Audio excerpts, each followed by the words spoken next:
I stalked my ex and now she has blocked me. I wrote my ex letters for years. Fate reunited us, and now I'm blocked again. Okay. 3 years ago, I met my ex on Omegle. Okay. Did you ever use Omegle? No. Okay, we'll talk about it. Okay. 3 years ago, I met my ex on Omegle, where we bonded over long conversations despite disagreeing on music. Okay. We quickly made a strong bond and started dating, even though we both cringed at the idea of an online relationship. Early on, I learned that she had a traumatic past, but I was too immature and overconfident to realize how emotionally draining her struggles would be. Eventually, the relationship took its toll on me, and although I loved her, I made the decision to break up with her, a choice she fought against, but I stood firm. To this day, I regret it. After our breakup, I was involved with other girls and managed to forget her for a while. But by the end of the year, I realized that none of them compared to her. She had everything I wanted, from her looks to personality, but I hadn't appreciated it while we were together. This led me to start sending her letters through her P.O. box, which I had from when I once sent her a game I wanted to play. In my first letter, I expressed how much I missed her and mentioned dating other girls after a breakup to forget her, but it didn't work. She replied with a cold, egocentric tone, which was understandable given how badly we ended things. Despite her response, the fact that she had replied at all kept me writing more letters. 3 months later, I sent out another letter, again admitting I was missing her and feeling ashamed for reaching out. She replied in the same distant tone, this time pointing out the mistakes in our relationship and how short it was. When she didn't respond to my third letter, I became obsessed, sending more and more letters in hopes that she would reply, but she never did. Despite my efforts, I never got another reply. I will change my location for privacy reasons. My parents and I were going on a field trip to Texas. My ex lived all the way in California, so she was hundreds of miles apart from where I was at. I decided to go to one of the shopping malls from the city.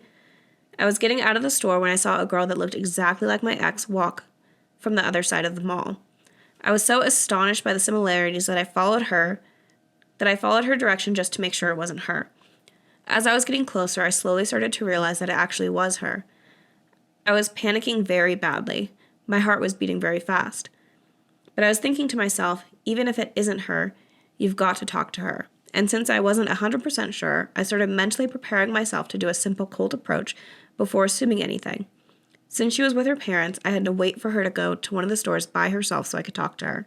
She went into a store by herself. I went in, approached her, and asked her for her name. She then said, "Wait, are you OP?" I replied, "Yes, no way it's you."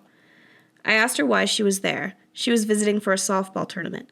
She told me that she already knew that I was in Texas because one of her friends, who I became friends with when we were all together, showed her snap locations from being in the same city. We had such a good conversation, although it was cut short because of her needing to return to her parents. I told her how relieved I was to see her, and she told me she was very happy and surprised to see me. After that, she unblocked me on Instagram. I told her I was going to text her. She replied very well to the text, and we began to have a conversation. This was a dream come true for me. I felt like that it was a higher calling for us to end up together. I was the happiest I'd ever been. It didn't feel real.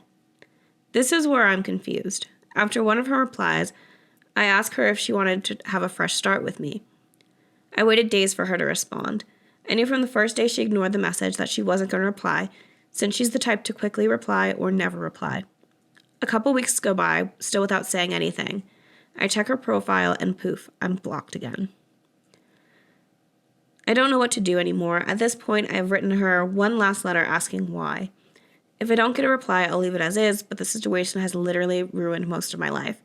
I need advice. I've heard my English sounds a bit too formal at times. I'm not a native speaker and still learning English from my college, so my apologies for any bad phrasing.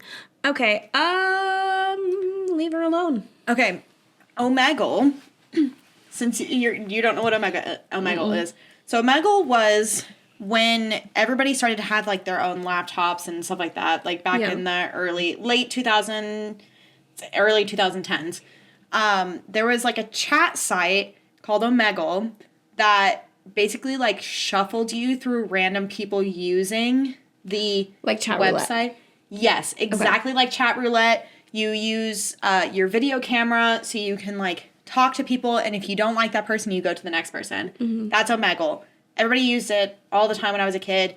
You saw lots of weens and people yoinking it on there. It was like, I don't know why we were allowed unfiltered access to the internet at such a young age. Wild, wild west. Dude, it was crazy. I literally remember sitting in my room when I was like 14 with 3 of my friends sitting on my bed, and they're like, show tits. And we're like, no.